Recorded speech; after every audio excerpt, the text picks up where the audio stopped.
Rasulullah SAW mengatakan, "Bu'istu ana wa sahka'a baina yaday sah sinina khawadiatan." Di pintu gerbang kiamat akan muncul tahun-tahun penuh dengan tipu daya dan tipu muslihat. Jadi kalau kita merasakan tahun-tahun kita penuh tipu daya, penuh tipu muslihat, waspada. Berarti pintu gerbang kiamat sudah terbuka. Sudah terasa belum Bapak Ibu? Sudah. Di duren sawit sudah terasa? Sudah. Berarti duren sawit kiamat duluan ini. Indikatornya ada 5. Yang pertama, yukadzabu fil shadiq, orang jujur didustakan, orang benar dibohongi. Sejujur apapun saat itu orang berkata, didustakan. Sebenar apapun orang berbuat, dibohongi. Yang kedua, karena ini sistem, ketika yang satu terjadi, yang lain terjadi. Sekali lagi, ini sistem. Jadi memicu adanya berbagai macam hal. Sistem. Yang kedua, wa yusaddaqu fihal kadhib, para pendusta, para pembohong dibenarkan. Kenapa mereka dibenarkan? Padahal mereka pendusta, karena mereka pembohong, karena mereka berkuasa. Mereka punya kekuasaan dan mereka punya seperangkat alat untuk berdusta, dan mereka punya pasukan publik untuk membuat orang percaya dengan kebohongan. Yang ketiga, wa yukhawwadu fihal amin. Jadi Rasulullah SAW sudah menyebutkan bahwa yang namanya amin akan disingkirkan. 14 abad yang lalu. Wa yukhawwadu fihal amin. Dan akan disingkirkannya orang-orang yang terpercaya, para pakar, orang yang mapan, mampu, ahli, expert. Terutama dalam tata negara, dalam tata kelola negara, disingkirkan. Kenapa? Karena yang keempat, wa yukhawwadu fihal wa yu'tamanu fihal kha'in. Karena yang memimpin, yang berkuasa adalah para pengkhianat satu kaum, para pengkhianat satu bangsa. Dan yang terakhir, wa yaqulu ruwaibidah, wa yaqulu fiha ruwaibidah, dan akan berkata para ruwaibidah di tengah-tengah umat. Man huwa ruwaibidah ya Rasulullah? Siapa ruwaibidah itu ya Rasulullah? Alladzina yakununa amral amma, hum sufaha, hum zuhada, lakinnahum yatakallamun wa yatakallamuna 'anil amral amma. Itu orang-orang yang sebetulnya bodoh. Mereka tidak ngerti masalah hukum negara dan apa. Tapi mereka ngomong di mana-mana, ngomong di medsos karena dibayar oleh si penguasa pendusta tadi. Jamaah, agak sedikit naik tensi saya ketika bicara masalah itu, ya Bunda. Panas luar biasa. Dari 5 indikator tadi, mana yang belum terjadi ya Bunda? Para pendusta, orang yang jujur didustakan, orang benar dibohongi, sudah terjadi. Pendusta dibenarkan, sudah terjadi. Orang hebat, orang terpercaya, amin, disingkirkan, sudah terjadi. Para pengkhianat satu kaum, para pengkhianat satu bangsa, memimpin kaum dan bangsa tadi, sudah terjadi. Para buzzer RP, ruwaibidah, sudah terjadi. Allahu Akbar. Betul-betul kita berada di pintu gerbang kiamat dan kita tidak menyadarinya. Lalu kapan kiamat terjadi Ustaz? Hanya Allah yang tahu, jangankan saya. Rasulullah sendiri tidak tahu kapan kiamat terjadi. Hanya Rasulullah sebutkan sedikit dari apa yang Allah firmankan. Yang pertama, kiamat akan terjadi hari Jumat. Kiamat akan terjadi hari Jumat. Sekarang hari apa? Ahad. Oh, alhamdulillah, sudah kelewat ya? Sudah kelewat. Yang kedua, kiamat akan terjadi di waktu subuh, ketika manusia terlelap dengan hangatnya dunia, dengan nyamannya dunia, akan terjadi. Yang ketiga, kiamat akan terjadi ketika azan tidak terdengar di muka bumi. Saya merinding ketika beberapa hari saya berada di Timur Tengah ya Bunda. Saat itu ada tugas dari sebuah lembaga. Kami berada di Timur Tengah beberapa hari. Ini negara Islam, negara Arab, tapi saya tidak mendengar azan subuh saat itu. Tidak mendengar adzan zuhur, rupanya jauh dari masjid. Ngeri Bapak Ibu, ini negara Arab tuh. Pada Rasulullah mengatakan, la taqumus sa'ah hatta la yuqala fil ardi Allah wa Allah. Kiamat tidak akan terjadi sehingga tidak terdengar di muka bumi orang mengumandangkan Allahu Akbar, Allahu Akbar. Jadi kalau ada pejabat melarang azan dikumandangkan pakai speaker, insya Allah itu pejabat kiamat duluan. Amin. Oh, semangat rupanya. Alhamdulillah. Baik, ya benar Allah Subhanahu wa taala. Yang saya hormati dan saya muliakan karena Allah, apalagi kemudian tanda-tanda kiamat itu akan terjadi. Kapan kiamat akan terjadi? Kata Rasulullah SAW, kiamat akan terjadi ketika Quran tidak ada lagi di muka bumi. Sehingga akan ada satu momen di mana orang sholat lupa Quran, karena Allah mencabut hafalan Quran dari ingatannya. Rakaat pertama aman, ghairil maghdubi 'alaihim waladdallin. Amin. Tabarakalladzi biyadihil mulku wa huwa 'ala kulli syai'in qadir. Awan. Ruku, sujud awan. Rakaat kedua, Allah angkat hafalan Quran dari diri. Imamnya lupa mau baca Quran. Makmumnya kesel, kok imam diam? Subhanallah, subhanallah. Makmum cuma bisa subhanallah saja. Karena sama-sama diangkat hafalan Qurannya. Maka sholat diselesaikan tanpa bacaan Quran. Selesai sholat, imam mengingatkannya, "Limat la tuzakirtumuni bil ayat, aku nasitu bil ayat." Kenapa kalian tidak mengingatkan aku? Aku lupa dengan ayat Quran. Makmumnya mengatakan, "Kaifa nudzakiruka? Wa nahnu nasina ayatan. Wa nasina ayatan." Kami juga lupa. Maka sang imam lari ke lemari, mengambil mushaf Quran, dibuka, bersih mushaf Quran kita. Tidak ada satupun huruf yang dituliskan. Maka perbanyak baca Quran dari mushaf, bukan dari gadget. Beda pahalanya. Ya, sebelum Allah cabut hafalan Quran dari mushaf ya, atau dari ingatan kita. Yang keempat, yang kelima, kiamat tidak akan terjadi, melainkan Ka'bah sudah tidak ada lagi di muka bumi. Maka kata Rasulullah SAW, "Faksudut tawaf." Perbanyaklah tawaf. Qabla ayyarfa'ah Allah. Sebelum Allah mengangkat Ka'bah. Min makaniha, dari tempatnya. Fayyarfa'ha. Maka jika Allah mengangkatnya. Fala tajidu min aksariha. Faka'ana man lam takun min qabl. Kalau Allah sudah mencabutnya, seolah-olah belum pernah ada Ka'bah di sana, bersih. Nah, dan kemudian Bapak Ibu sekalian mati Allah, kiamat akan terjadi setelah orang beriman habis di muka bumi. Kabar gembira, orang beriman tidak akan menyaksikan kapan, seperti apa kiamat terjadi. Karena Allah mencabut nyawanya dengan sebuah angin yang berhembus dari bumi Hijaz. Satarihu riham min ardil Hijaz. Akan berhembus sebuah angin dari bumi Hijaz. Ain al-Hijaz? Hijaz al-makanan ma bainal Makkah wal Madinah fa huwa al-Hijaz. Tempat yang terbentang antara Mekah dan Madinah, itulah Hijaz. Berarti dari Saudi Arabia. Dari Saudi Arabia ini akan berhembus sebuah angin yang sangat lembut. Saking lembutnya Rasulullah mengatakan iliyin. Angin iliyin. Aliyana yulinu iliyinan, lembut. La tamuru ala ahadin kana fi qalbihi misqala dzarratin min iman ila khabadathu. Tidaklah angin ini melewati seorang pun yang dalam hatinya ada iman, walau sebesar biji sawi. Angin ini akan mencabut nyawanya. Jadi Bapak Ibu, kalau ada angin sepoi-sepoi jangan senang Bapak Ibu. Jangan-jangan itu angin iliyin yang mencabut nyawa kita. Halo? Enak sekali ini angin sepoi-sepoi. Ternyata kita yang cabut nyawanya. Tapi orang beriman akan merasakannya lembut. Saking lembutnya tidak serasa. Ada satu penelitian, beberapa orang dari pakar, expert dari meteorologi dan geofisika, dan juga ahli pertambangan. Mereka pernah lama tinggal di Saudi Arabia, bekerja di beberapa perusahaan minyak tambang Amerika, Aramco, Arabian American Oil Company. Mereka mengatakan, Ustadz, ada satu karakter khusus di antara tanah Mekah dan Madinah. Ditemukannya banyak gas CO, karbon monoksida. Ya, lupakah kita kalau karbon monoksida adalah merupakan bentuk gas yang sangat lembut, zat yang sangat lembut, unsur yang paling lembut gas, dan dia silent killer. Ada mobil parkir di pinggir jalan dalam keadaan nyala, AC menyala, penghuninya mati karena ada bocor dari knalpotnya. Karbon monoksidanya masuk ke dalam ruangan mobil sehingga dia menghirup dan lemes. Luar biasa, anginnya lembut, orang tidak merasa dicabut nyawanya.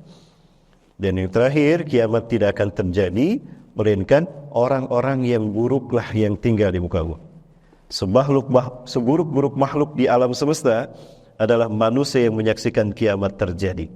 Inna syiraran nasi fil alam alladzina ja'athumus saatu baghtatan.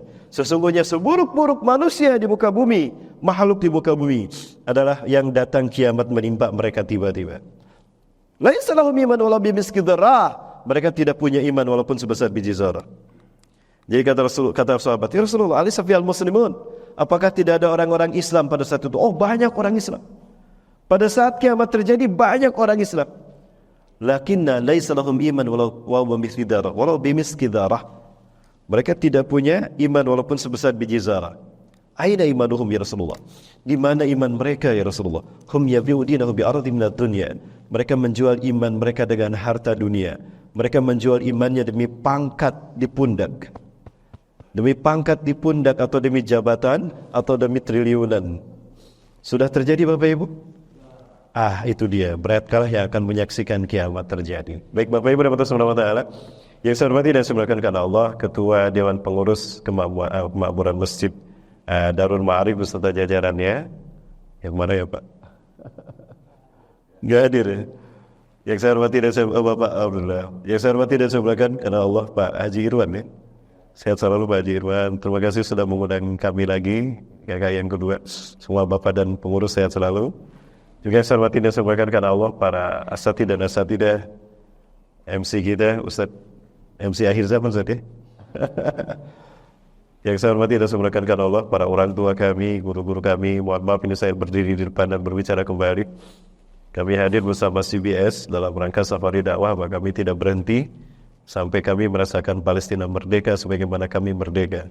Agar kita punya jawaban di hadapan Allah. Ketika Allah bertanya, "Mada taf'al li tahriri Filistin?" Apa yang kau lakukan untuk kebebasan Palestina? Maka amaliyah inilah yang akan menjawabnya Bapak sekalian.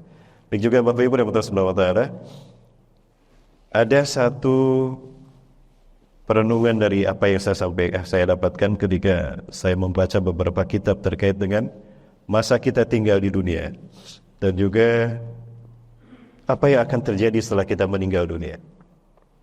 Seseorang bertanya kepada saya, "Ustadz, kemarin saya ikut pengajian Ustadz. Terus apa Bu?" Nah, di pengajian itu disampaikan bahwa umur umat akhir zaman ini cuma 1500 tahun katanya Ustadz. Betul nggak Ustadz? Saya tanya balik sama ibu tadi. Ibu dengar dari siapa? Ya saya hadir di kajian itu, cuma saya terlambat Ustadz. Dan saya tidak tahu ustadznya siapa. Nah saya sampaikan pada ibu tadi, ibu itu pemahaman. Rasulullah SAW tidak pernah menyebutkan angka 1500 tahun. Itu merupakan pemahaman dari hadis Rasulullah. Hadisnya ini Bapak Ibu. Ini saya bukakan hadisnya di dalam kitab Sahih Bukhari. Sahih Bukhari jilid keempat, kalau kitab yang ada di rumah. Itu jilid keempat kalau tidak salah. Bab Umrul Ummah dari Abu Hurairah radhiyallahu anhu. Bahwa Rasulullah SAW bersabda, "Inna baqaakum min al-umami kamathali at-taurati allati anzalaha ila ahliha faya'muruhum ay ya'malu biha min tulu'il fajri ila ghurubi syams falamma tasafana ajazu biha fayuruddunaha ila Allah azza wa jalla." Perumpamaan kalian tinggal di bumi ini dibandingkan dengan umat sebelum kalian adalah seperti Taurat yang Allah turunkan kepada ahli Taurat Yahudi. Allah perintahkan mereka mengamalkan dari subuh sampai maghrib, ya, sampai terbenam. Akan tetapi mereka kelelahan di waktu zuhur. Ya, di pertengahan hari mereka kelelahan habis tenaga, ya maka dikembalikan urusan itu pada Allah. Kemudian Allah lanjutkan pada orang Nasrani dalam bentuk Injil, amalkan dari zuhur sampai maghrib. Ternyata Nasrani pun hanya sampai asar. Urusan itu dikembalikan pada Allah. Kemudian Allah perintahkan kepada umat Islam dalam bentuk Al-Quran agar diamalkan dari asar sampai maghrib. Dan umat Islam sempurna menunaikannya. Umat Islam sempurna, dikasih dua. Orang Yahudi cuma setengah main, Nasrani setengah main, maka dikasih satu kirat. Ukurannya kirat Pak. Kalau kita di dunia hektar, kalau nanti di akhirat kirat. Seperti apa besarnya satu kirat? Masalu kiratin wahidah kamasali Uhudin. Perumpamaan satu kirat di akhirat sama dengan sebesar gunung Uhud. Jadi luas tanah yang kita miliki nanti di akhirat itu dihitung dalam bentuk kirat. Kalau bahasa Sunda sakeut. Tapi sakeut bahasa Sunda bahasa gedik ya. Paham Bapak Ibu? Bisa bahasa Sunda ya? Kalau saya bahasa Sunda tiba baraduk, mohon maaf Bapak Ibu. Ya, semua warna bahasa Inggris mah araringgis ngucapkeun ada deh. Ya, enggak apa-apa saya bahasa Indonesia Bapak Ibu ya. Kalau bahasa Inggris takut salah mengucapkan. Are you understand? Yes, I stand under you. Itu kan jadi salah tuh.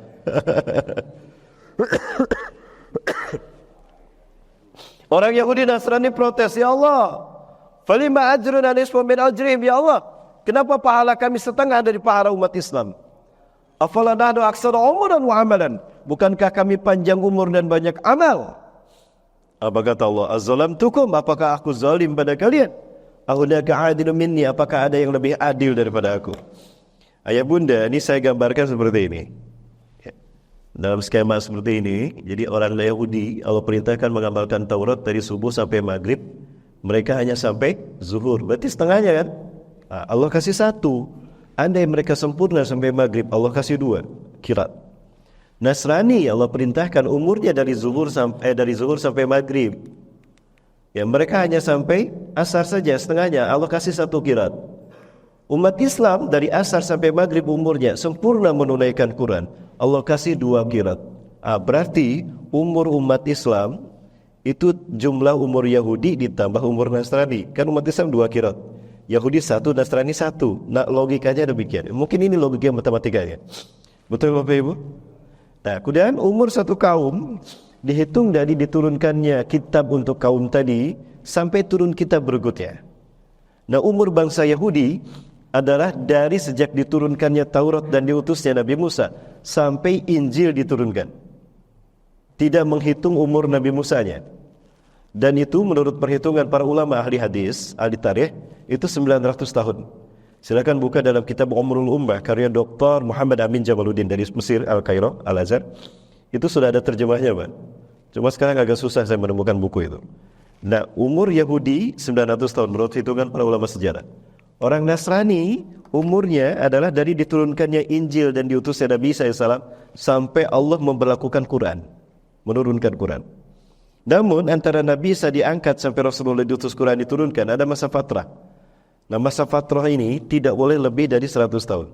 Sehingga didapatkanlah angka 500 tahun untuk Nasrani dan 100 tahun bonus masa fatrah. Jumlahkan Pak, umur Yahudi tambah umur Nasrani tambah masa fatrah berapa? 1500. Dan dari sini Pak, pemahaman angka 1500 tahun. Sekarang sudah 1445 Hijriah. Kurangkan ke 1500, berapa Bapak Ibu? Mana nih jamaah kok sepi sekali? Jamaah. Woi jamaah. Masih ada? Berapa jamaah? 40? 55 tahun, 55 tahun. Tapi itu Hijriah, Pak. Hijriah, dihitung hijrah ke Madinah 13 tahun sebelumnya di Mekah. Kurangkan 13 tahun. 55 kurang 13 42. Apakah 42 tahun lagi umur kita? Wallahu a'lam bishawab. Itu hitung-hitungan kita. Kenyataannya hanya Allah yang tahu. Cuma ayah bunda, saya sampaikan bahwa apabila mata manusia sudah tertuju kepada Palestina, apabila dunia sudah berbicara tentang Gaza, Rafah, Al-Aqsa, Palestina, itu artinya kita berada di episode terakhir dalam peradaban kita umat manusia di dunia. In the last episode of human civilization in the world. Ya, episode terakhir Bapak Ibu sekalian. Itu kata Rasulullah. Ya, hai Ibnu Hawalah, jika kamu melihat panji Islam la ilaha illallah Muhammad Rasulullah berkibar di Al-Aqsa, Baitul Maqdis atau di pelatarannya, maka kiamat lebih dekat kepada kalian ketimbang tanganku di pundakmu dengan kepalamu. Ayah bunda, karena peradaban manusia dibangun oleh Nabi Adam, bermula di Masjidil Haram, berakhir di Masjidil Aqsa. Artinya titik nol peradaban Masjidil Haram dan titik akhir peradaban manusia adalah Masjidil Aqsa. Bapak Ibu, jadi suka tidak suka takdir Allah sudah menunjukkan kepada kita dunia sampai pada saat dekat. Artinya tersisa satu kebangkitan Islam lagi ayah bunda sebelum hari kiamat. Baik ayah bunda dan batu sebelah mata. Lalu apa yang terjadi Ustaz? Dan ini jawaban saya kepada anak saya ketika neneknya meninggal, ibunda saya meninggal dunia. Nenek saya mengatakan, Abi, nenek jadi sudah meninggal. Itu lalu kemana nenek kita? Saya katakan pada anak saya bahwa Rasulullah bersabda, Man mata qabla sa'ah faqad ja'at qiyamatuh. Siapa yang meninggal sebelum hari kiamat, dia sudah mendapatkan kiamatnya. Ya, dia sudah mendapatkan kiamatnya. Ini kiamat kecil. Nah, lalu di mana mereka? Ayah benar Allah Subhanahu wa taala. Boleh saya berbicara tentang alam ruh dulu, alam barzah? Dan alam barzah ada di antara dunia dan hari kiamat, dan ada di antara hari kiamat dengan yaumul ba'ats. Itu alam barzakh. Ketika Allah Subhanahu wa taala mencabut orang beriman, dan kapan orang itu akan mati? Seseorang akan mati ketika rizkinya habis. Rizki itu kuota atau baterai. Apapun merek HP kita, kalau baterainya habis, mati tidak? Mati. Mau Android, mau iPhone, ya sama saja. Nah, rizki itu baterai, Pak. Kuota umur kita. Dan konon malaikat maut itu 70 kali sehari semalam datang mengunjungi kita. Datang menghampiri kita, oh rizkinya masih ada, balik lagi tuh Israel. Datang lagi, rizkinya masih ada, oh balik lagi. Ketika rizkinya habis, dicabut nyawanya. Mau sakit, mau sehat. Betapapun sakit parah, Pak, tapi kalau rizkinya masih ada umur tuh. Betapapun sehat, tadi olahraga bersama kami, kok mati? Karena rizkinya habis, baterainya habis. Jadi ajal itu artinya habisnya rizki kita. Bel pulang. Lanjut Bapak Ibu. Ya, majelis ilmu lebih utama dari sholat suruh. Ya. 5 sampai 10 menit lagi, Pak. Ini baru pembukaan, Pak. Bagaimana Bapak Ibu? Lanjut. Bapak Ibu dan Saudara baik, yang pertama kita lanjut saja. Yang tadi yang tentang cabutnya nyawa kita abaikan. Ayah Bunda, setidaknya ada 7 hari dalam perjalanan kita menuju akhirat, menuju kampung kekekalan akhirat. Yang pertama Yaumul Sa'ah, hari hancurnya alam semesta. Yang kedua Yaumul Ba'ats, hari kebangkitan di padang mahsyar. Yang ketiga Yaumul Mahsyar, hari digiringnya jin dan manusia di padang mahsyar. Yang keempat Yaumul Hisab, hari diperhitungkannya amal perbuatan kita, disidangnya amal perbuatan kita. Yang kelima Yaumul Mizan, hari ditimbangnya amal perbuatan kita. Yang keenam Yaumul Jaza, hari pembalasan amal. Yang baik, amal baik dibalas surga, amal buruk dibalas neraka. Hari yang ketujuh Yaumul Akhir, disebut Yaumul Akhir karena tidak ada hari lagi setelah itu. Atau Yaumul Khulud, disebut Yaumul Khulud karena di hari ini siapa yang masuk surga ataupun neraka kekal di dalamnya. Kita bahas satu-satu, boleh? Sampai selesai? Siap Bapak Ibu sampai selesai? Masya Allah. Baik, yang pertama Yaumul Sa'ah, hari hancurnya alam semesta. Tadi sudah saya sampaikan, kapan kiamat terjadi hanya Allah yang tahu. Jibril pun datang bertemu pada Rasulullah SAW dan bertanya, apa itu iman, apa itu Islam, apa itu ihsan, dan terakhir apa itu kapan kiamat terjadi. Ya, kata Rasulullah, "Al-mas'ulu bi'alami minas sa'il." Yang ditanya tidak lebih tahu dari yang bertanya. Kita sama-sama tidak tahu, Mas Bro. Nah, maka Rasulullah sampaikan tadi, sudah saya sebutkan. Dan hari kiamat ini, ayah bunda, Allah sebut dalam beberapa nama. Yang pertama, hari kiamat itu Yaumus Sa'ah, hari hancurnya alam semesta. Sa'ah itu adalah waktu kehancuran alam semesta secara total. Atau juga disebut hari kiamat. Kiamat artinya tegaknya keputusan Allah, hancurkan alam semesta, selesaikan alam dunia. Kemudian yang ketiga Yaumul Waqiah, hari jatuhnya alam semesta ke jurang kehancuran. Yang keempat Yaumul Haqqah, hari benarnya firman Allah, dunia fana, akhirat ada, akhirat kekal. Kemudian Yaumul Zalzalah, hari gonjang-ganjingnya alam semesta. Jadi gonjang-ganjing yang sangat dahsyat ayah bunda. Ya, saya butuh 2 jam untuk membahas hari Zalzalah saja, Yaumul Zalzalah. Saya butuh 2 jam Bapak Ibu. Andai saya diundang lagi nanti kita bahas khusus 2 jam untuk ini saja. Yang terakhir Yaumul Qari'ah, hari hancurnya alam semesta, sehancur-hancurnya. Ayah bunda, ada satu tayangan, para ilmuwan ahli sinematografi, mereka mencoba memberikan personifikasi gambaran, deskripsi kepada kita tentang seperti apa bencana kehancuran alam semesta. Dan saya punya tayangannya. Ayah bunda mau melihatnya? Saya tanya dulu Bapak. Lihat ya. Baik, ayah bunda kita lihat. Oleh karena itu jangan kemana-mana, tetap bersama saya setelah yang satu ini.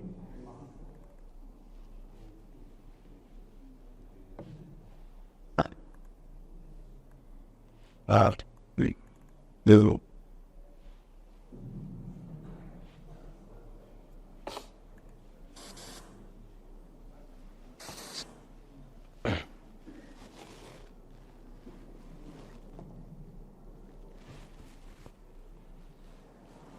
Ini hanya gambaran para praktisi Hollywood. Hanya gambaran para sinematografer ya. Yang pertama ada film Deep Impact tentang sebuah komet yang nyasar yang bernama Weidenman. Bukan Weidenman apa ya? Weidenman nama merek tas.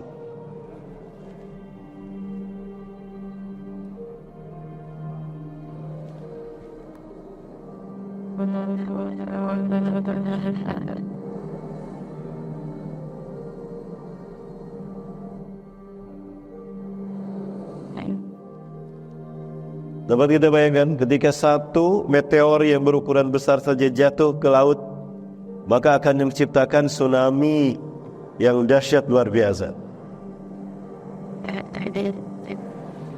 Film ini bercerita tentang pertemuan terakhir antara seorang ayah dengan anaknya setelah 25 tahun terpisah. Sejak bayi sampai 25 tahun. Nah ini mereka. Ciri akan ada tsunami, pantai menjauh, air tertarik, kemudian tumpah.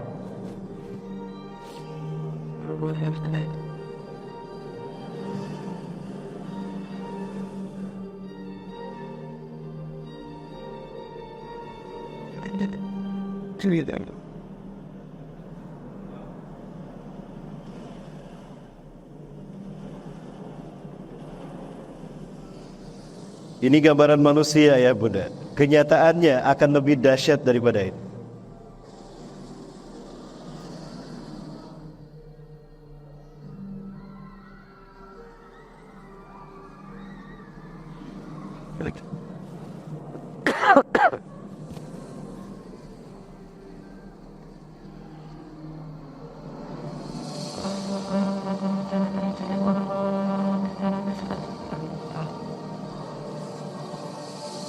We may as one as a threat. Well, the vetting and the other doing that.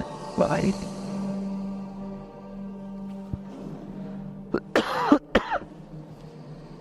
Ini versi Deep Impact. Ada versi berikutnya, versi The Day After Tomorrow. Film ini menyoroti terjadinya polar shift, pergeseran kutub. Dan ini terjadi terkait dengan gonjang-ganjingnya dunia. Ada benda langit yang mendekat ke bumi. Benda langit ini memiliki gravitasi yang lebih besar daripada bumi karena volumenya lebih besar. Terjadi daya tarik antara bumi dengan benda langit ini karena ada konduksi magnetik. Akibatnya apa? Bumi bergeser, tidak tertarik karena bumi terikat dengan gravitasi terhadap matahari. Maka bumi bergeser, ini polar shift. Artinya pergeseran kutub, yang panas menjadi beku, yang beku menjadi panas, atau yang panas lebih panas lagi. Ini yang terjadi dan digambarkan dalam film The Day After Tomorrow. Amerika membeku tiba-tiba, dan ini sudah terjadi di Kazakhstan. Saya ada videonya. Beberapa ekor binatang sedang jalan tiba-tiba membeku.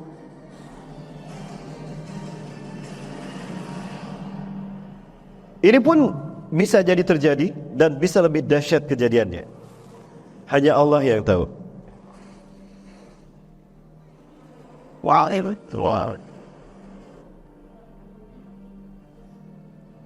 Ini versi The Day After Tomorrow.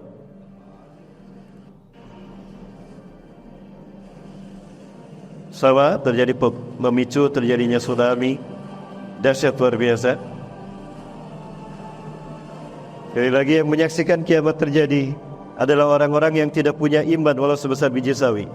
Orang Islam banyak, tapi Islamnya KTP Bapak Ibu. Hanya Islam KTP yang menyaksikan ini. Orang beriman sudah tidak ada. Alhamdulillah.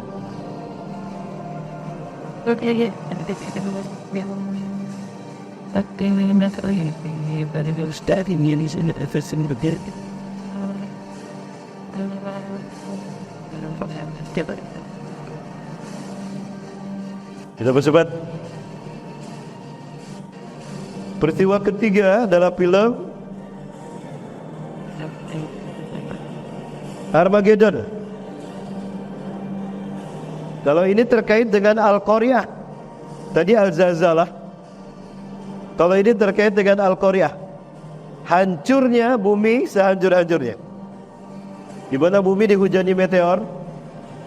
Saat itu kita memahami apa yang terkait dengan kalimat wa takunul jibalu kal ahinil manfush. Gunung-gunung hancur seperti puing-puing kecil, anai-anai yang berterbangan. Manusia pun sama.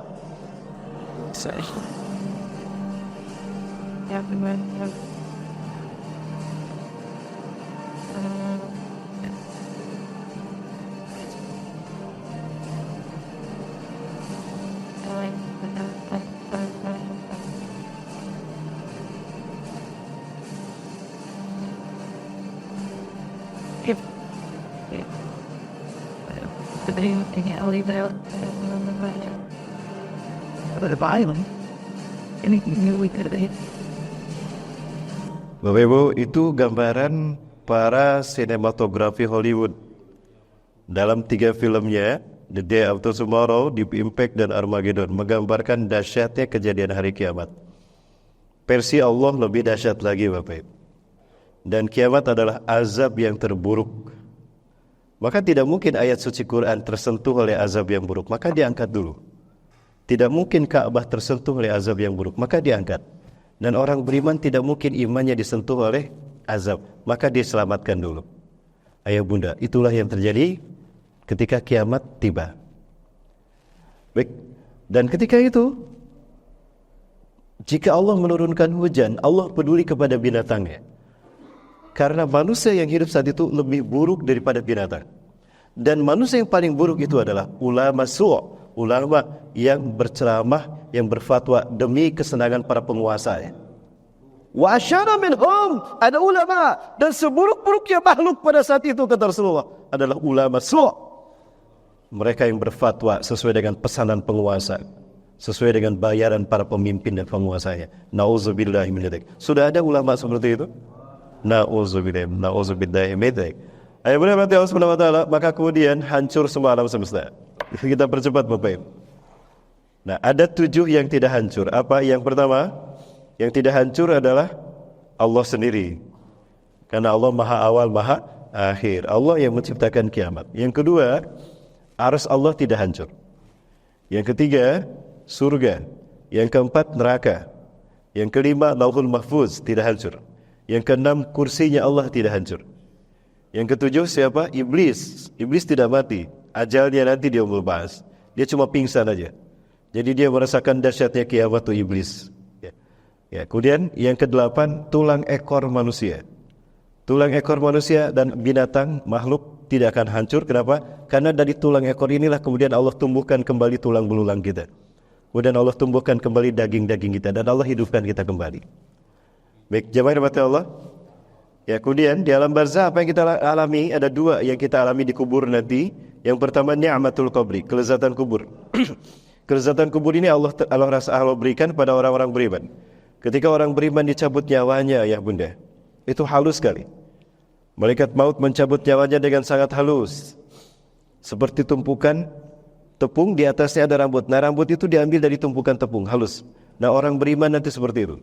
Kenapa tidak sakit? Karena sakitnya sudah ditanggung sama Rasulullah SAW. Ketika Rasulullah SAW wafat, Rasulullah meminta, ya Allah, timpakan semua rasa sakit kematian umatku kepadaku. Kenapa mati sakit? Karena kita masih cinta dunia. Karena kita tidak ikhlas berpisah dengan dunia. Andai seseorang ikhlas meninggalkan dunia, ikhlas bertemu dengan Allah dan rindu bertemu dengan Allah, kematiannya akan halus, tidak akan terasa sakit. Tidak percaya, silakan buktikan. Kalau sudah terbukti, kirim WA sama saya. Jadi kenapa orang sakit kematiannya?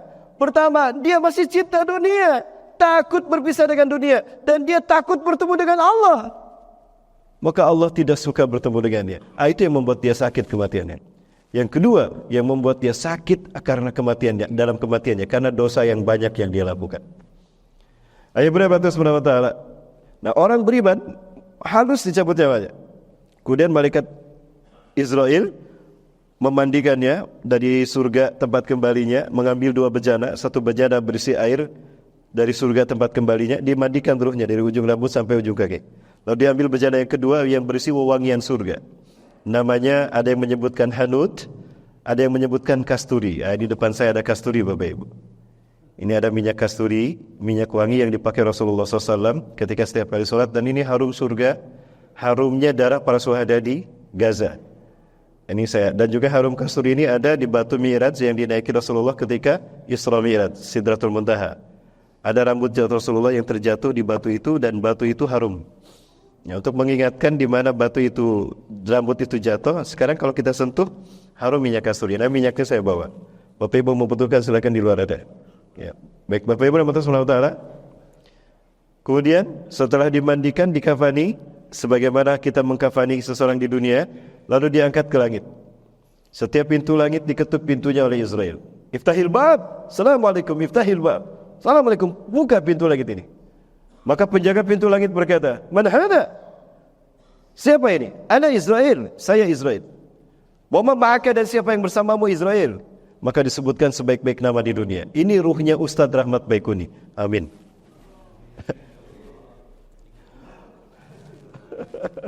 Majib hadar ruh. Betapa harumnya ruh ini. Ruh siapa? Israel. Ruhnya URB. Amin. Intazirlah Allah. Atamatta' qalilan ya Israel. Sebentar. Aku ingin mencium harumnya ruh orang ini. Maaf, aku harus segera menghadap Allah. Semua pintu langit seperti itu. Sampai menghadap Allah. Ketika ruhnya berjalan menuju perjumpaan dengan Allah, fisiknya dimandikan, dikafani, disolatkan, dimakamkan. Begitu sampai dimakamkan, itu ruh sudah sampai di hadapan Allah. Dan Allah berfirman, dan malaikat mengatakan, "Ya Allah, ini ruhnya si fulan bin fulan." Maka apa kata Allah? "Arji ila qabrah wa wassi qabrahu hatta ila tarfin nazarah." Lapangkan kuburnya sejauh mata memandang. Wahdur lahu ma'idatan minal jannah allati sata'iduha lah. Ya, berikan kepadanya hidangan-hidangan surga yang akan menjadi tempat kembalinya yang aku janjikan untuknya. Maka dikembalikanlah ke dalam fisiknya. Maka kita bangkit nanti di kubur kita. Sebagaimana bangun tidur nyenyak. Alhamdulillahilladzi ahyana. Nyenyak sekali tidurnya. Di mana aku? Kok kamarku jadi indah begini? Kok kamarku jadi taman? Dia tidak sadar kalau dia sudah pindah alam. Dari alam dunia ke alam barzah. Kuburnya berubah, kamarnya berubah. Kaget dia ketika mungkar nangkir menyapanya. Assalamualaikum ya Abdullah. Keselamatan dan kesejahteraan untuk wahai hamba Allah. Mana antumah? Siapa kalian berdua? Anda mungkar wa hada nakir. Kalau orang Malaysia bilang ini Upin dan ini Ipin. Itu kata Ade itu. Ya. Ajib soalana ya fulan. Jawab pertanyaanku wahai hamba Allah. Man rabbuka? Siapa Tuhanmu? Maka orang beriman ini akan menjawab, Rabbi Allah wala rabban siwa. Tentu saja Tuhanku Allah dan tidak ada Tuhan selain Allah. Sodaktah ya fulan, kata nakir. Betul lah ya fulan. Nomor 1 betul, nomor 2 fulan. Jadi ada ujian penyaringan masuk surga Nabi. Seleksi. Wa madinuka, dan apa agamamu? Diniyal Islam. Wa yaqulullahu dinan ilal Islam. Agamaku Islam dan Allah tidak menerima agama kecuali Islam. Sodaktah ya fulan. Wa ma imamuka, wa ma kitabuka, apa kitabmu? Al-Quran. Dalam satu riwayat langsung. Wa man hada, siapa orang ini? Nah, nanti kita akan bersyahadat untuk Rasulullah. Huwa Rasulullah Muhammad, Nabiullah Rasulullah. Ana mu'minun bi. Itu Rasulullah Muhammad SAW dan aku beriman padanya. Sadaqta ya fulan. Selesai. Lihat ke sebelah kirimu. Allahu Akbar. Apa itu? Itu nerakamu. Kamu ingat kamu melakukan dosa ini? Itu nerakanya. Kamu ingat melakukan dosa ini? Itu nerakanya. Tolong malaikat jangan masukkan aku ke dalamnya. Tidak fulan. Itu bukan tempatmu. Tempatmu di sebelah kananmu. Ketika dia melihat sebelah kanan, indah surga. Kamu ingat kamu melakukan ini? Itulah surgamu. Ingin sekali saya memperpanjang kisah ini Bapak Ibu, tapi waktu kita tidak cukup. Kalau saya bahas detail sampai hari akhir, itu duhur baru selesai. Jamaah. Mana nih jamaah nih, sepi sekali. Jamaah. Lanjut. Ini sudah jam 6:30 kurang ini. Sudah ada yang muntaber ini. Tahu muntaber? Mundur tanpa berita. Tiba-tiba mundur pulang. Kemana ini ya udah. Lanjut coba. Dah. Maka apa kata malaikat? Tuban laka fisari ayyamika. Selamatlah, kebahagiaan bagimu selama ini di alam barzah sampai kamu dibangkitkan di yaumul ba'ats. Pergilah Munkar Nakir, lalu dia mencium harum yang luar biasa. mati bahdriyah. Harum sekali ini. Wangi apa ini? Tiba-tiba muncul seseorang yang cantik jelita. Kok cantik jelita? Kan yang meninggalnya URB. Masa yang datang tampan rupawan? Atau LGBT? Masa ada LGBT di alam barzah? Tidak ya bunda. Ketika yang meninggalnya laki-laki, maka akan datang seorang perempuan yang harum dan cantik jelita. Man anti ma ajmala anti wa atyaba rihuki. Siapa engkau? Harum sekali wangimu dan cantik sekali rupamu. Aku ana khairuka amalukal khair fid dunya. Aku adalah amal baikmu ketika di dunia. Aku kebaikanmu ketika di dunia. Aku amal solehmu ketika di dunia. Dan aku akan menjadi pendampingmu selama di alam barzah ini. Aku akan menuruti apapun keinginanmu. Kita ke sana yuk kita ke sana jalan-jalan. Nah itu ya bunda. Makanya orang yang ahli surga, dia akan mengalami kenikmatan. Apalagi mati syahid. Allah haramkan tanah menghancurkan tubuhnya. Jamaah, mau lihat bagaimana indahnya surga? Cuma sedikit yang jawab. Kayaknya sedikit peminatnya surga di sini ya. Jamaah, Ustadz kan kata Rasulullah gak pernah ada yang bisa melihat surga. Betul. Tapi Allah perlihatkan indahnya surga kepada siapa yang Allah kehendaki. Bisa Ustadz? Iya. Kapan? Ketika sakaratul maut. Tidak ada hijab antara seseorang ketika sakaratul maut dengan akhiratnya. Quran surat Qaf ayat ke-22, surat ke-50 ayat ke-22. Laqad kunta fi ghaflatin min hadza. Sungguh manusia kalian lupa kalau kalian akan mati menghadapku. Fakashafna anka, gitu akan kami buka semua hijab antara engkau dengan akhiratmu. Fabasaruka al-yawma hadid, maka tatapanmu tajam pada saat ini. Saya perlihatkan ya bunda, ini asli. Bagaimana orang melihat indahnya surga. Mau kita lihat? Baik, jangan kemana-mana, tetap bersama saya setelah yang satu ini.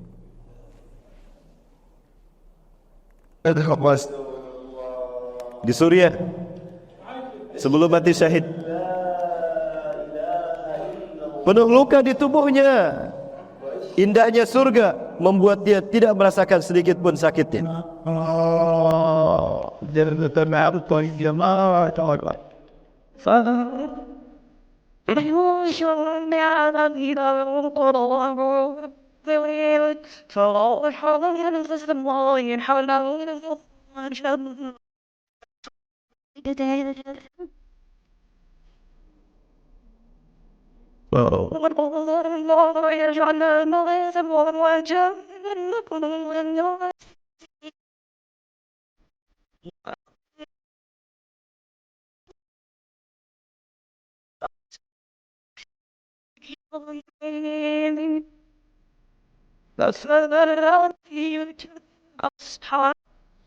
Maka perhatikan orang ketika akan mati, Bapak.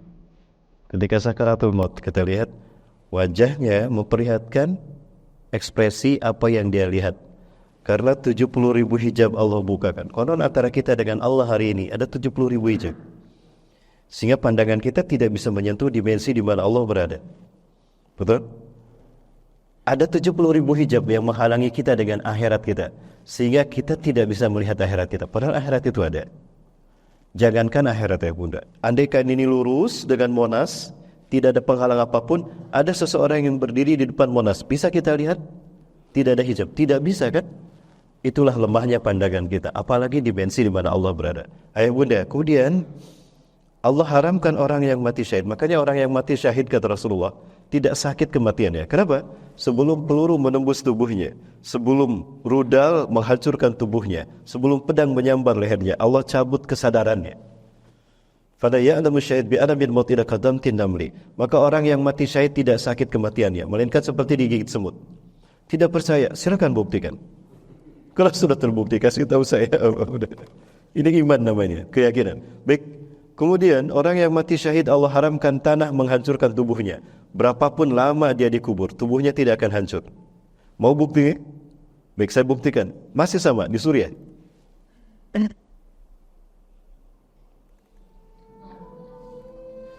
Seorang anak remaja menjadi korban genosida yang terjadi di Suriah di dalam tragedi Arab Spring, seperti mana di Gaza, di Rafah. Sudah 2 tahun dia dikuburkan. Dia hadir dalam mimpi sang ayah. Dan dia berkata kepada ayahnya, Abi, Atini huna ya abi. Taqaddam ilayya ya abi. Ankilni ila qabrin jadid. Ana la astati an ariha. Hadha rajul janibi yasra sarhatan shadidatan faka'annahu yu'adabu qabla sa'at. Bi'adzabin syadid. Yasra sarhatan shadidatan. Ayah, kemarilah ayah. Tolong pindahkan aku ke kubur yang baru ayah. Aku tidak bisa istirahat di kuburku. Ini ada laki-laki baru dikuburkan di sampingku. Dia setiap hari menjerit kesakitan karena disiksa oleh Allah Azza wa Jalla. Jadi ini pelajaran bagi kita ya bunda. Kalau menguburkan seorang muslim, jangan dicampur dengan orang non muslim. Nanti kasihan gak bisa tidur. Kalau kita campur pemakamannya, nanti kita sendiri yang repot kalau mereka bangun sendiri. Berisik kalian, aku gak bisa tidur. Aku pindah kuburan aja. Nah, kalau mereka bangkit pindah sendiri, kita yang repot ayah bunda. Bahkan sang ayah meminta izin. Tadinya sang ayah gak percaya apakah ini perintah Allah. Tapi 3 malam berturut-turut dia mimpi langsung.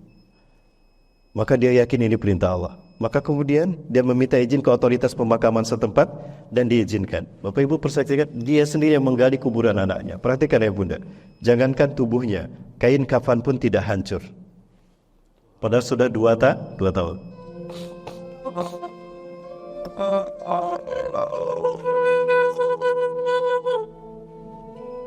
Apa kata sang ayah? Perhatikan, kain kafannya tidak hancur, maka aku yakin fisiknya pun tidak hancur. Ya, kita buktikan ke atas. Ini bukti kalau mimpiku ini benar. Ya, kalau mimpiku ini benar, tubuhnya saja tidak hancur, kain kafannya menjadi bukti. Kalau tubuhnya hancur, pasti kain kafannya pun hancur. Kita angkat jasad anakku. Ketika jasad anaknya diangkat, perhatikan ya bunda apa yang terjadi.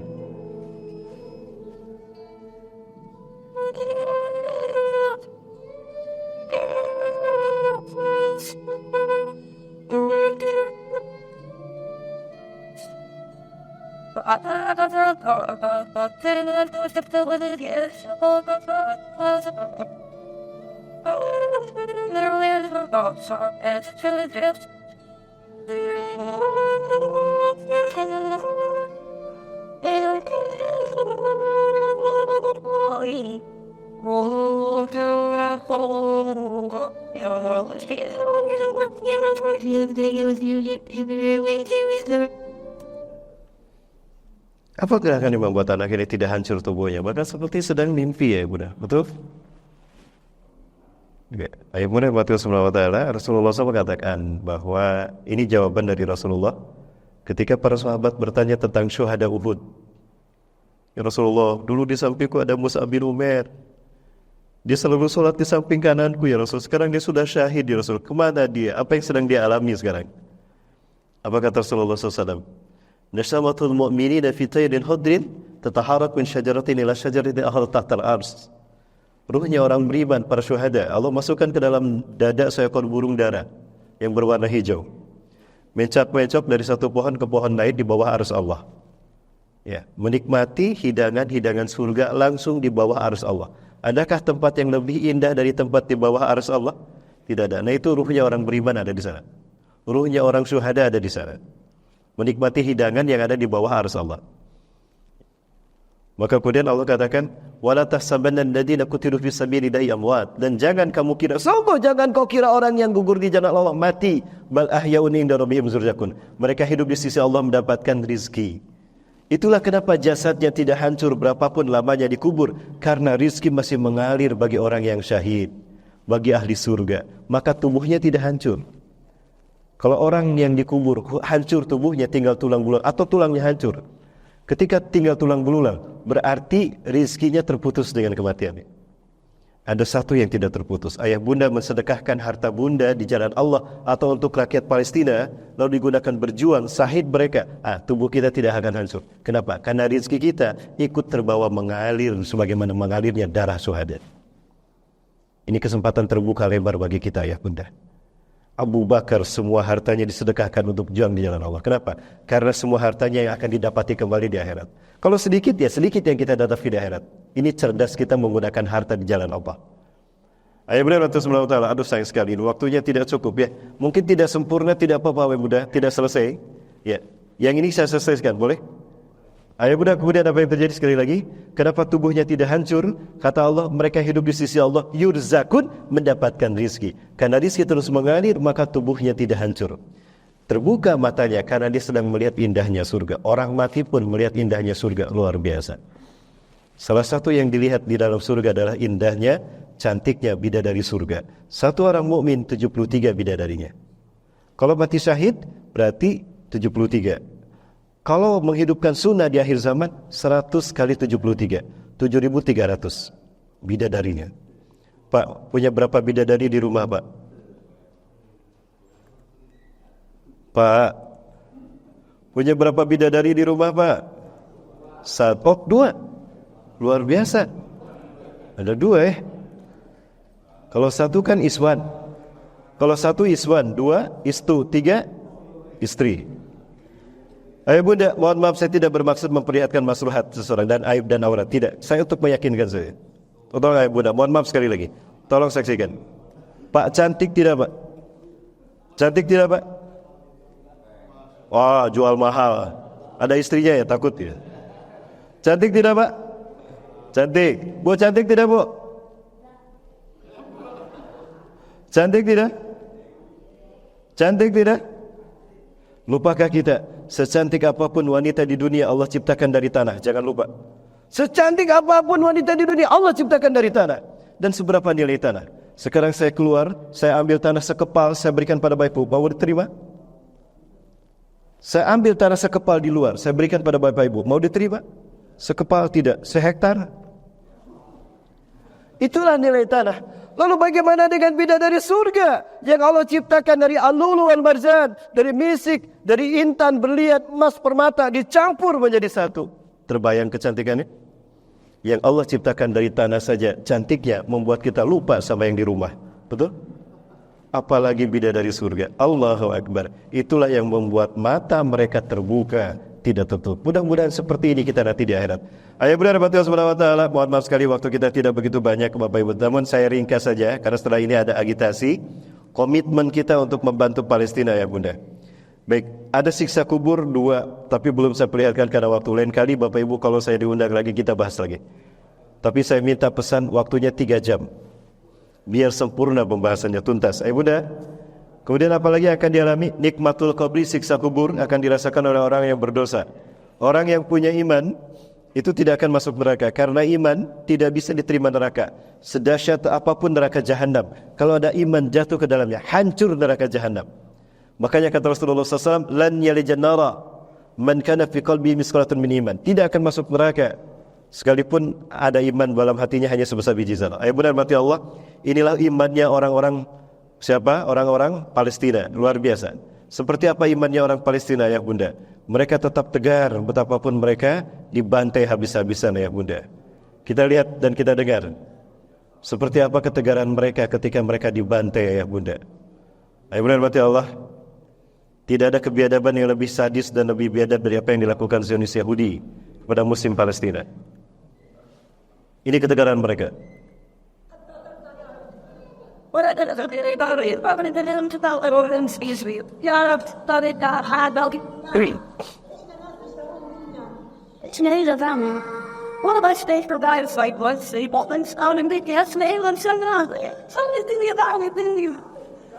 Ibu ini ditanya, Anda mau kemana bu? Mau pergi kemana? Anda mau bawa kemana anak Anda dan sepeda ini? Kemana lagi saya harus pergi? Rumahku sudah hancur, keluargaku sudah habis. Dengan apa lagi aku hidup? Kemana lagi kalau bukan ke surganya Allah? Ilal jannah ana azib, ana dhahib ilal jannah. Ke surgalah aku ingin pergi karena aku ingin menagih janji Allah. Aku ingin menagih janji Allah. Luar biasa. Ini akidah mereka ya bunda ketika Allah uji mereka dengan pembantaian ini. الله ان شاء الله الحمد لله على كل حال. ليش نعمة هذا مكتوب لنا بغزة. لازم يكون لنا امر قوي اهم حاجه، ويكون صابر مكتسب انه عند الرحمن الرحيم، عند اللي خلقهم، عند الاقوى من الكل. الحمد لله الحمد لله. Masih bisa berkata seperti ini.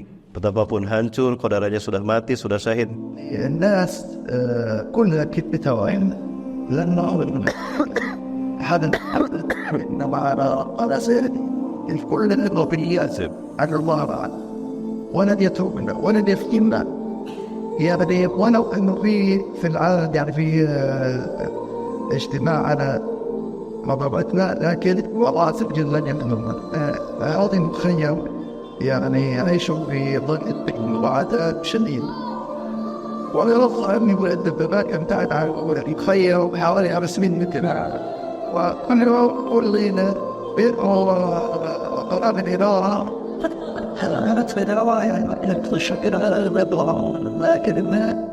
Jangan lupakan pembantaian yang mereka alami ya Bunda. Ya Bunda rahmati Allah. Sudah 10 bulan ini mereka dibantai sejak 7 Oktober ya Bunda. Dan mirisnya apa yang disampaikan Rasulullah SAW terjadi hari ini. Ya, ayah Bunda, inilah rudal-rudal yang pernah saya lihat ketika saya di Ramallah ya Bunda. Kami dicegat oleh tentara IDF, kami tidak bisa melanjutkan perjalanan kami. Saat itu kami hendak berangkat ke Al-Khalil Hebron untuk ziarah ke makam keluarga Nabi Ibrahim AS. Dan saat itu saya melihat rudal, dan inilah rudal-rudal yang membantai saudara kita kemarin.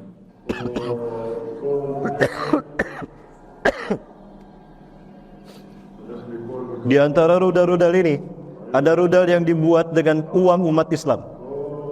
Sadar tidak Bapak Ibu? Ketika umat Islam membeli produk Yahudi, ini produk Yahudinya ini. Istighfarlah, bertaubatlah kita kepada Allah. Ketika produk-produk ini masih kita beli, dengan bangga kita memakan, mengkonsumsi, memakai produk-produk mereka, dan kita tidak sadar uang yang kita belikan, belanjakan itu sekian persen menjadi rudal yang membantai saudara-saudara kita. Dan mirisnya ya Bunda, keluar kami dari Masjidil Haram, keluar dari Masjid Nabawi, menangis kita di depan Ka'bah, menangis kita di depan Raudhah, berharap Rasul mencintai kita dan Allah mencintai kita dengan salawat dan syafaat Rasulullah, dengan ampunan Allah. Lapar kita, keluar Masjidil Haram, McD yang kita tuju. Ini di Mekah Bapak Ibu. Di Mekah Jawa. Apa mereka lupa? Apa mereka tidak sadar? Kalau ini ada merupakan outlet yang menjadi fundraisingnya Yahudi untuk membantai saudara kita di Gaza. Saya langsung filmkan dengan HP saya sendiri ya Bunda. Ini di depan Masjid Nabawi. Di depan Masjid Nabawi ya Bunda. Menangis saya di hadapan Allah.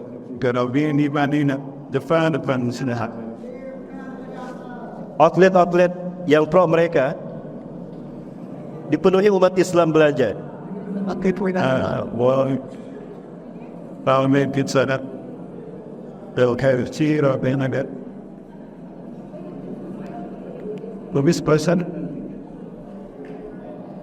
Ini langsung di depan pintu 326. Ya, yang langsung mengarah ke Masjid Nabawi. Ini jalan utamanya. Sementara di Amerika, di New York City, mereka bukan Muslim, tapi mereka faham bahwa produk-produk yang ada itu membantu Israel membantai, melakukan genosida yang di tanah Gaza, Palestina. Maka mereka boikot produk Yahudi dan berani mengantri berjam-jam demi produk yang halal dan membantu Palestina. Mereka bukan Muslim, tapi mereka berani melakukan ini. Ini di New York Bapak Ibu. Like order up more movies and it's accepted. And right now which has seen which is this really low line and I'm gonna go away for this MBC Perhatikan, which is all adakah di antara mereka yang berkerudung, berjenggot, berhijab? Karena mereka bukan Muslim. Artinya Bapak Ibu, tidak perlu menjadi seorang Muslim untuk membantu Palestina. Tidak perlu menjadi seorang mukmin untuk paham penderitaan Palestina. Tapi cukup kita menjadi seorang manusia yang punya akal sehat dan hati nurani. Tahu prinsip kemanusiaan dan perikemanusiaan. Kita akan faham sebiadab apa Yahudi di Palestina dan seberat apa penderitaan Palestina. Tidak perlu menjadi seorang muslim dan mukmin ya Bunda. Inilah malunya kami di hadapan Allah Subhanahu wa taala. Ya Bunda, bukankah ada sebuah dalil mengatakan man intisarul musyrikina wal kafirina fi qitalil muslimina fa huwa kufrun. Membantu orang kafir, membantu orang musyrik yang jelas-jelas memerangi kaum muslimin, itu sudah kafir, sudah gagal akidahnya ya Bunda. Nauzubillahi min zalik. Ya Bunda, mati Allah. Dan seperti apa rudal-rudal itu meluluh lantakan Gaza dan saudara-saudara kita, menghancurkan tubuh saudara kita, rumah-rumah mereka. Ini dia ya Bunda.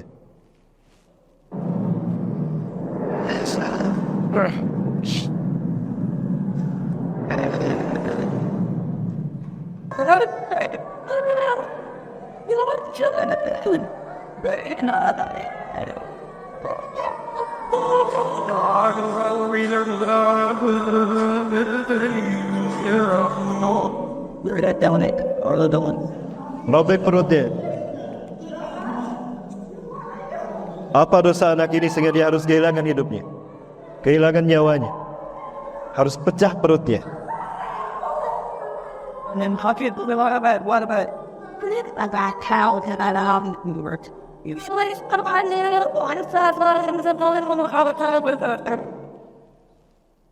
Saya yakin ini adalah kerusakan yang paling dahsyat yang dilakukan Israel di muka bumi. Silakan buka Quran surat Al-Isra ayat keempat, surat Al-Isra surat ke-17 ayat keempat sampai ayat ke-8. Itu janji Allah. Dari sekian banyak kerusakan yang dilakukan Yahudi di muka bumi, ada 2 kerusakan yang akan Allah hukum langsung. Dan saya yakin ini yang kedua. Karena setahu Bapak Ibu, ada yang lebih biadab daripada ini? Tidak. Maka saya yakin ini yang kedua. Artinya sebentar lagi mereka akan Allah hukum. Sekali lagi ya Bunda, saya yakin tidak ada yang lebih biadab daripada ini.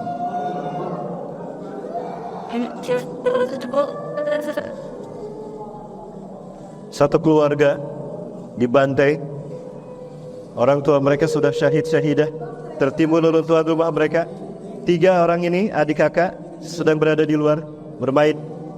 Tapi lihat bagaimana kondisi mereka ya Bunda.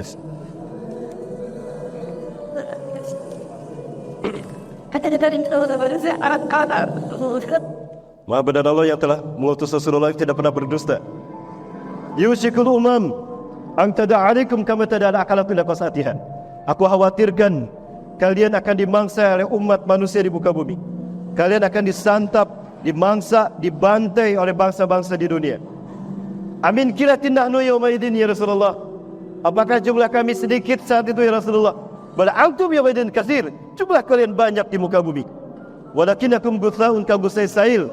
Kalian seperti buih di lautan. Ombak di tengah laut tinggi mengerikan, tapi ketika sampai di pantai hilang tanpa jejak.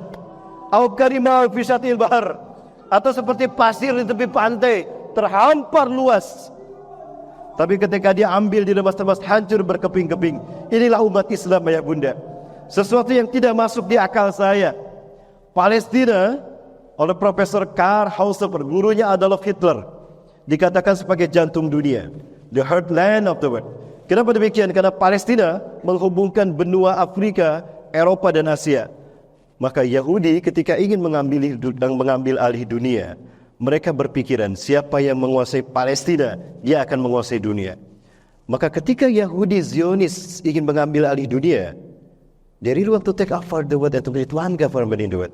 Ingin menciptakan satu pemerintah tunggal dunia. Mereka mulai dari jantung dunia. Dan jantung dunia itu bernama Palestina. Inilah kenapa Palestina dibiarkan. Dan kenapa harus Palestina? Karena dialah jantung dunia. Peradaban dunia bermula dan berakhir dan bertemu di Palestina. Dan Palestina inilah yang akan menjadi padang masyarnya kita nanti di hari yang ketiga. Yaumul Masyar. Itu kata Rasulullah. Kalian akan dibangkitkan dan akan dikumpulkan di Palestina, bumi Baitul Maqdis. Ayah bunda rahmati Allah Subhanahu wa taala. Maka kami hadir untuk menjembatani apa yang harus kita lakukan ayah bunda.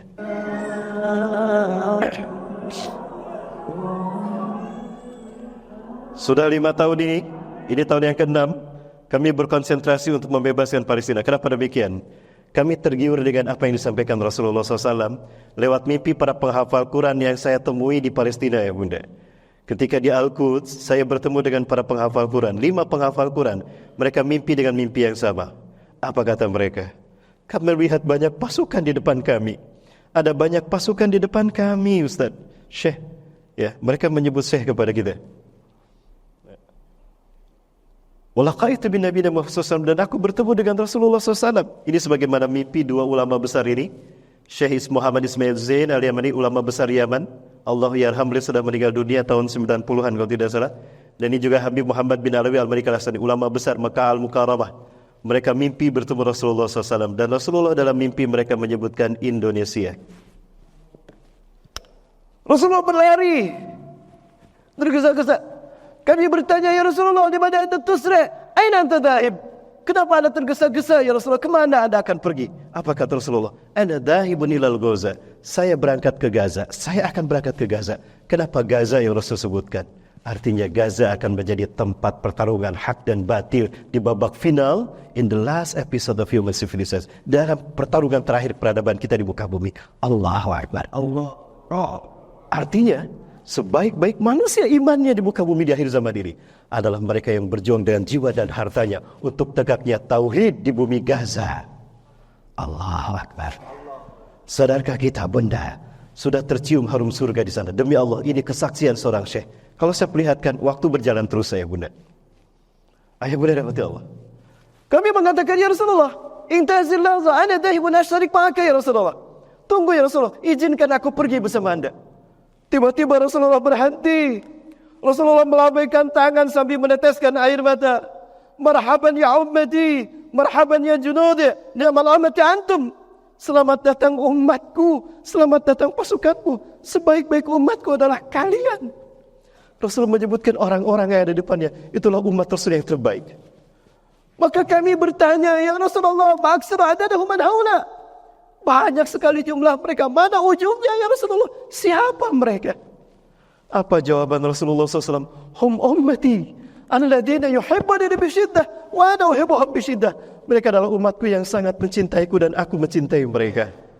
Hum ikhwatukumul muslimun al-Indonesia. Mereka adalah saudara-saudara kalian muslim Indonesia.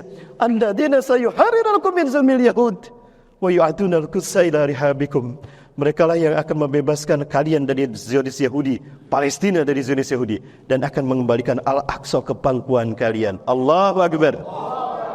Ayah bunda, apakah akan kita biarkan hanya sebagai kajian saja? Kita pulang selesai tidak bunda? Demi Allah, kami tidak mau hanya sekedar kajian. Ingin kami buktikan hadis-hadis ini ya Rasulullah. Izinkan kami ya Allah untuk membuktikan hadis ini. Yang pertama, Allah berfirman, Rasulullah bersabda dari Sauban, ini belum mendengar Rasulullah bersabda, Inna Rabbi zawaliyal arda. Allah membentangkan bumi ini untukku. Bumi yang bulat dibikin datar Bapak Ibu. Hatta ra'aitu masyariqa wa maghriba, sehingga aku melihat kekayaannya terbentang dari timur hingga ke barat. Wa taniya kang zain, Allah memberikan 2 pusaka kepadaku. Rasulullah mengatakan 2 pusaka. Al-ahmar wal abyad, pusaka merah putih. Wa ana ummati sayablugumul kuhamazawain. Umatku di akhir zaman akan kembali menguasai timur hingga ke barat dunia dengan pusaka merah putih ini. Allahu Akbar. Profesor Ahmad Mansur Sunnah-Negara menepuk pundak saya. Kami seminar di Bio Farma di Bandung bersama beliau. Beliau guru besar sejarah di Unpad, Universitas Pajajaran.